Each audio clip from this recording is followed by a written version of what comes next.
Bon, j'ai voulu vous tourner une FAQ pour cette vidéo YouTube en mode je vous raconte un petit peu les exclus du bouquin, les nouvelles post-ruptures, les petits potins croustillants. Et en fait, comme je suis en Bretagne, je me suis dit c'était chouette de vous faire un post, tu vois, en mode là. Sauf que laisse tomber, il y a du vent, donc très compliqué. Donc j'hésite à vous caler là et essayer de monter, mais ça glisse, que c'est une bonne idée. Oh putain. Moi je me suis dit si je vous cale là, regarde, comme ça vous êtes protégé du vent. Oh là là, c'est une catastrophe. Cette vidéo va être une catastrophe. Est-ce que ça a marché? Je suis pas sûre. GG il veut monter je crois. Si je me cale là. Non mais je peux pas vous faire une vidéo comme ça. Ça va pas. Ah mais GG il veut monter aussi. Non non tu montes pas. Descends GG. Descends. Maman elle essaye des trucs. Vous savez quoi? J'avais pris un petit truc pour me poser au sol. Mais là c'est pas possible. Vous allez avoir le vent c'est sûr. Ah là c'est pas mal. Ce qu'on a en même temps entre les rochers, est-ce que ce serait pas la vidéo la plus what the fuck que vous allez regarder cette année? De faire une FAQ au milieu des rochers, au milieu des moules et des algues. Oh putain. Cela étant dit, je suis sûre que vous avez pas le vent là. Bon, et bah écoutez, on va partir comme ça hein. C'est what the fuck, mais c'est sympa non, le bruit et tout. Si jamais il y a du vent, bah tant pis hein. Tant pis, vous le prenez comme ça. Et en plus GG est avec nous. Ah moi GG. Oula, oula. Descends. Descends le chevreuil. GG, descends de là. Bon sinon vous savez quoi, je vais vous le faire comme ça ira plus. Ah bah voilà, c'est très bien. Vraiment toujours des idées. Bon là je suis en train de rentrer dans le rocher, mais je pense qu'au moins on sera bien. J'avais envie du coup de vous expliquer aussi le contexte, parce que je vous l'ai plus ou moins dit, mais c'était lié à mes histoires d'amour etc. Et je trouvais ça chouette de vous donner plusieurs petites infos comme ça. Donc déjà concernant le livre qui sort le 13 juin, nous sommes donc sur un roman, hein, voilà, roman classique, hein, rien d'exceptionnel. Ce n'est pas du tout une suite de la saga. C'est-à-dire que vous pouvez ne pas du tout avoir lu les 3 autres, ce n'est pas un problème, vous ne serez pas perdu. Alors, je ne vais pas vous donner trop d'informations sur l'histoire, mais je vais quand même vous donner quelques petits indices. On est sur un univers assez ésotérique, alors dans le sens que non, pas d'inquiétude, ce n'est pas du tout une bible de la sorcière. Si vous ne croyez pas à tout ce qui est spiritualité, cartomancie, médium, etc., vous allez quand même adorer le livre, parce que vraiment ce n'est qu'une porte d'entrée pour aller vers des choses plus drôles, plus légères, à savoir les histoires d'amour, d'amitié, etc. Mais c'est vrai que l'héroïne, pour vous garder un petit peu de suspense mais quand même, est cartomancienne. Donc forcément il va avoir un petit peu de ça, mais vraiment je pense qu'au final c'est 15% du bouquin. Donc voilà, on est quand même sur un univers assez ésotérique. Je veux pas vous dévoiler pour l'instant la couverture. En revanche je me suis dit que j'allais vous révéler le titre, bien que je viens déjà de le faire étant donné que le titre est le titre. Alors vous allez dire mais qu'est-ce que c'est que cette histoire? Déjà pour vous expliquer, c'est d'appeler ça le titre parce que je trouvais ça extrêmement drôle. Les gens vont vous dire c'est quoi le titre et vous allez dire bah c'est le titre. Je trouve que ça fait un petit quiproquo que j'adore, donc je me suis dit que j'allais garder ce truc là. Et en fait c'est aussi parce que ce titre a un lien avec une histoire personnelle. J'ai fréquenté quelqu'un qui a été assez important pour moi et en gros il avait toujours une théorie qui était, alors c'était pas le titre, l'intitulé, mais c'était quelque chose d'équivalent, c'est-à-dire que lui il l'avait appelé le prix. Et je trouve que le prix et le titre, il y a un peu une logique, donc j'ai décidé de l'appeler le titre. Et en gros pour lui, dans un couple, dans une relation, il y a toujours une personne qui est le prix de l'autre, c'est-à-dire qu'il y a toujours une personne qui est plus chanceuse que l'autre. Vous croyez ou pas à la théorie, mais c'est sa théorie.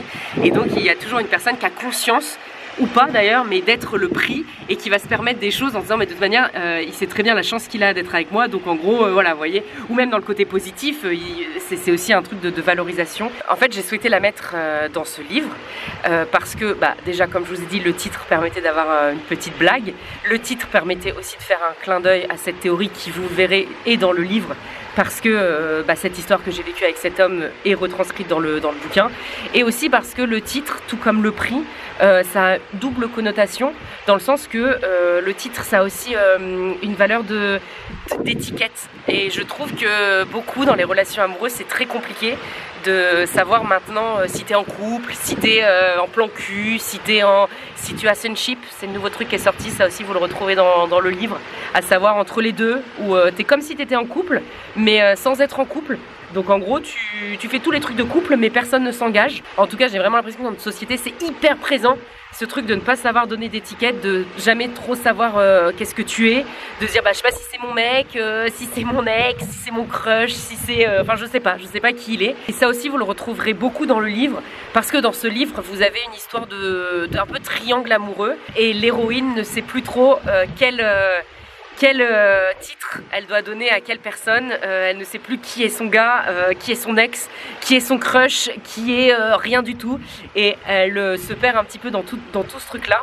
Et donc je trouvais que le titre marchait parfaitement parce que on avait...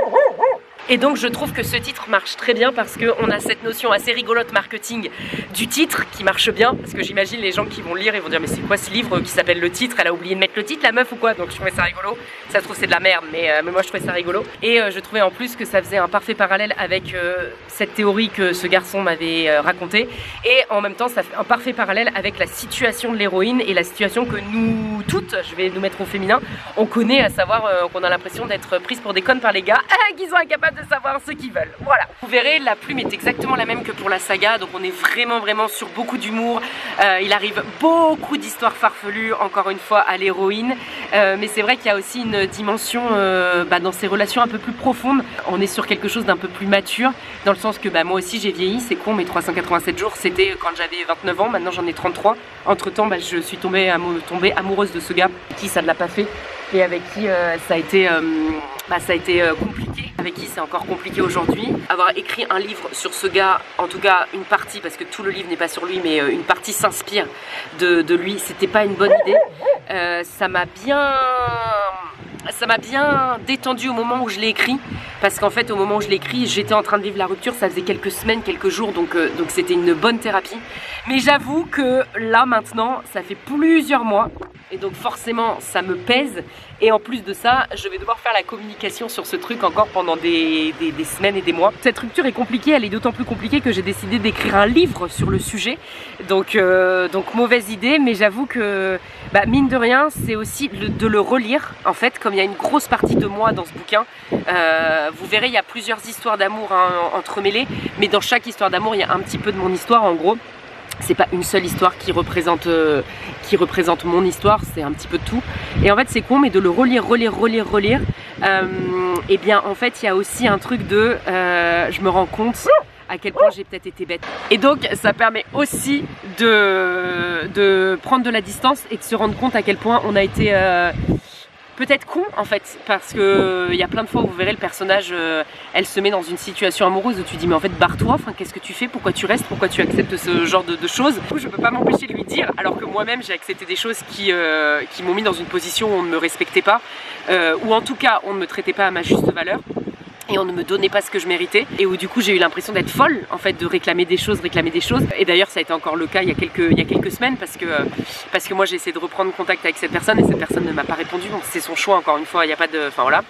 Mais encore une fois ça te met dans une position de faiblesse, ça te met dans une position de vulnérabilité où c'est toi qui as repris contact avec la personne te lâche des vues, la personne te ghost alors que tu avais un lien hyper particulier avec cette personne. Donc du coup non seulement ça remet en cause toute la relation passée en disant mais en fait tout ce qui s'est passé, si maintenant tu réagis comme ça, c'est que c'était pas vrai. Et en plus ça te met dans une position hyper indélicate du présent en disant mais putain je suis vraiment trop conne, je suis trop conne d'avoir envoyé ça, d'avoir dit ça, d'avoir été vulnérable, d'avoir parlé. En fait ça te fait un peu passer pour folle. Et dans le livre du coup quand je le relis, il y a plein de fois où je me dis mais putain, dire que ces passages là tu les as vécus dans ta vie, t'as envie de dire mais t'es con, t'es trop con.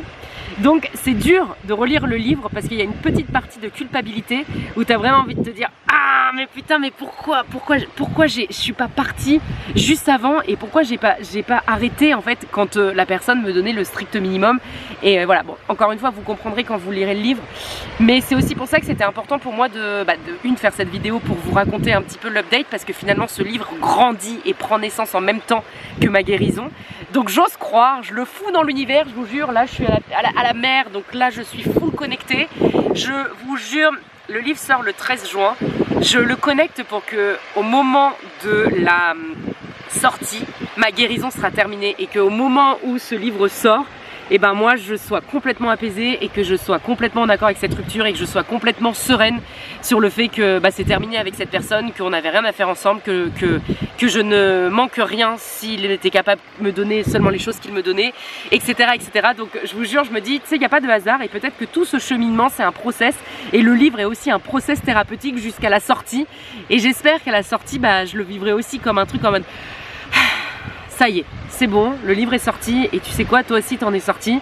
Et en fait Et en fait, ce livre-là maintenant appartient à vous, appartient à d'autres femmes, parce que vous êtes principalement des femmes qui vont lire cette œuvre et qui peut-être vivent la même chose et qui peut-être à la fin du livre auront aussi un de soulagement et un truc de moi aussi en fait je me libère un petit peu. Alors je sais que c'est long de se libérer, donc j'ai pas la prétention de croire que mon livre vous sera l'effet en 2 secondes, mais je me dis il fera peut-être partie de votre processus de guérison, il fera peut-être partie aussi de vous et de votre histoire, et que ça vous aidera peut-être. Alors encore une fois je vous rassure, il y a plein de passages qui sont très drôles, c'est léger, c'est de la comédie, on est vraiment sur la même gamme que les autres livres, vraiment hein. Mais je sais que 387 jours, les premiers romans, les 3 premiers, ils avaient deux aspects. On avait vraiment un aspect de gens qui le lisaient de manière très légère et qui trouvaient ça extrêmement drôle et qui se sont juste marrés en le lisant et qui trouvaient toutes les histoires de Marie complètement farfelues et qui trouvaient ça hyper drôle, un peu à la Bridget Jones, machin et tout.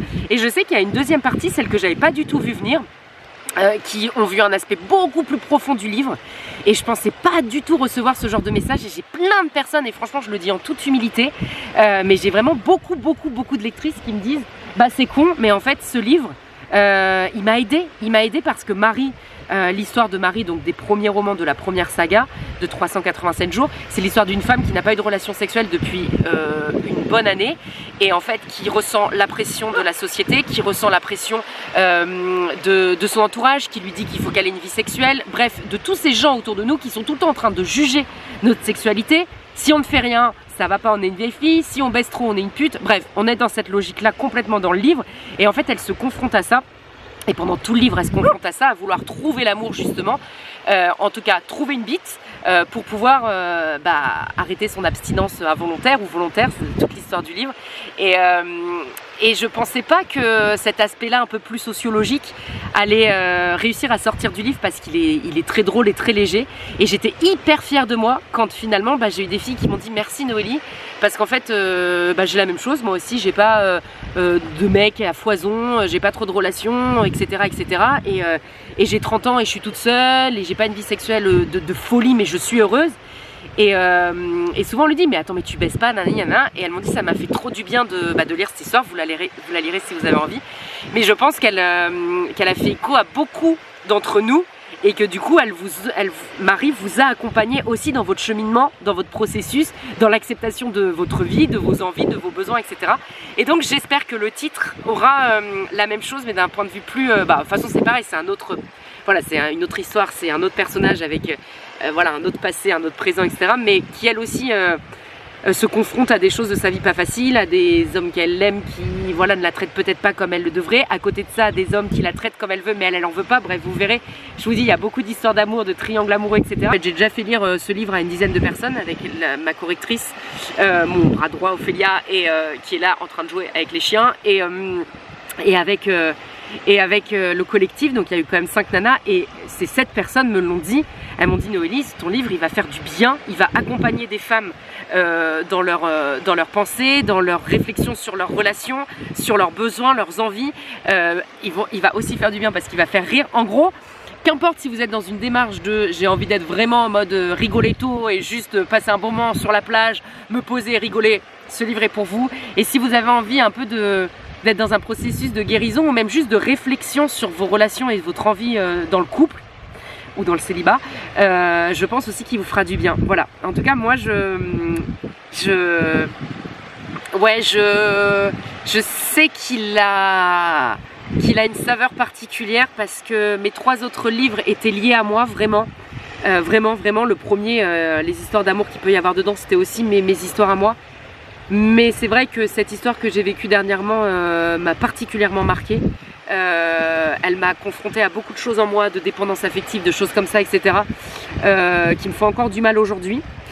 Et c'est vrai que de l'avoir mis dans ce livre, ça lui donne une dimension particulière, et j'ai envie vraiment du coup que vous l'aimiez, parce que je sais que j'y ai mis vraiment beaucoup de moi, beaucoup de mes souffrances, beaucoup de mes joies, beaucoup de mes souvenirs positifs, enfin beaucoup de moi. Donc voilà le titre qui arrive le 13 juin. J'ai hâte de vous montrer la couverture qui est magnifique. Genre vraiment elle est magnifique. On n'est pas du tout sur la même ambiance que les 3 autres. Elle a plein de jolies couleurs et tout ça. Franchement j'étais du coup chez l'imprimeur il y a 2 jours et on a imprimé les couvertures. Elle va être trop belle. J'ai hâte que vous rencontriez les personnages. J'ai hâte que vous vous attachiez aux personnages. J'ai hâte que vous fassiez vivre l'univers. J'espère qu'il vous plaira. Et jusqu'au 13 on va continuer de prendre soin de soi. On va continuer de travailler. Et voilà, GG est de nouveau en mode chamois. Et moi je vous embrasse. Merci infiniment de votre soutien. Merci aussi de me laisser utiliser mon art pour me faire ma thérapie et me faire parfois aussi la vôtre. Je lis vos messages, je le vois et ça me touche énormément de voir que mes livres ont autant d'impact dans votre vie et que vous leur laissez avoir cet impact, que vous leur donnez autant d'importance. C'est clairement grâce à vous aussi, donc merci infiniment. Je mesure la chance que j'ai de pouvoir me dévoiler aussi, et en me dévoilant me faire du bien à moi, grandir en tant qu'individu, me soigner, etc. Donc me soigner ça va pas trop, mais me guérir. Bref, je vous remercie infiniment. Je vais aller profiter un petit peu d'une petite marche, mais j'avais vraiment envie de m'arrêter et dans ce cadre là où justement les énergies sont parfaitement alignées, je trouvais que c'était un parfait moment. Je me suis dit je prends mon appareil photo et vas-y, c'est début mai là. Le livre, enfin moi le moment où je vous tourne c'est début mai. C'est le moment pour vous délivrer tout ça. C'est le moment moi aussi pour accepter les choses, les dire. Et le fait de dire les choses, ça les matérialise aussi. Donc matérialisons tout ça, matérialisons le livre, matérialisons nos envies, nos besoins. Et prenez soin de vous, très profondément, prenez soin de vous. Je vous embrasse, GG vous embrasse. Et on se dit à très vite et au 13 juin sur la maman de tes copines.fr.